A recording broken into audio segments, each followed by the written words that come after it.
নমস্কার সবাইকে, মিঠাই little world চ্যানেলে আপনাদের সবাইকে স্বাগতম। আজকে আবার একটা নতুন রেসিপি নিয়ে আপনাদের সামনে চলে এসেছি। দেখুন, দই ইলিশ বানানোর রেসিপি। কিভাবে দই ইলিশটা খুব সহজে তাড়াতাড়ি বানিয়ে নেওয়া যায়। প্রথমে আমি মাছটা একটু নুন হলুদ দিয়ে হালকা ভেজে রেখেছিলাম।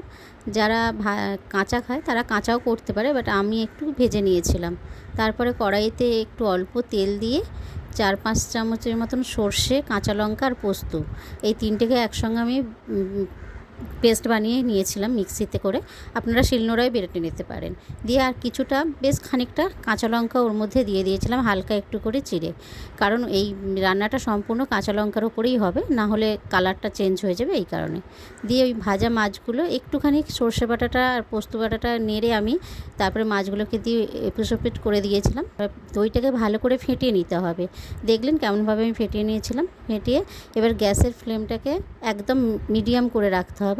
দিয়ে তখন এবারে দইটাকে দিয়ে দিতে হবে। দিয়ে তার মধ্যে একটু নুন দিয়ে দিলাম, আর নুন দিয়ে এপাশ ওপাশ করে নাড়িয়ে নিতে হবে আবার ভালো করে। কিন্তু গ্যাসের ফ্লেমটা একদম মিডিয়ামে রাখবেন, মানে হাই ফ্লেমে রাখলে দইটা ফেটে যাওয়ার সম্ভাবনা থাকবে। সেই কারণে একদম মিডিয়াম বা জিরোতে রাখলেও হবে। এবার দিয়ে ভালো করে দইটা দিয়ে আমি মিক্সড করে নিচ্ছি ভালো করে। ওতে কিন্তু কোনো জল দেওয়া চলবে না। আর দিয়ে তার মধ্যে ওই দইটা দেওয়ার জন্য একটুখানি চিনি দিয়েছি ব্যালেন্সের জন্য। আর দিয়ে গ্যাসটা একদম যখন দইটা মাখমাখ হয়ে গেলো গ্রেভিটা, তখন আমি গ্যাসটা অফ করে দিয়ে একটুখানি লেবুর রস দিয়ে দিয়েছি, যাতে স্মেলটা ভালো আসে। এইভাবে আমার চটজলদি বানানো হয়ে গেল দই ইলিশ। আপনারা ভিডিওটা দেখলেন, যদি আপনাদের ভালো লেগে থাকে তাহলে বাড়িতে একবার ট্রাই করতে পারেন। আর যদি ভালো লেগে থাকে তাহলে লাইক, কমেন্ট আর শেয়ার করে দেবেন। Thank you.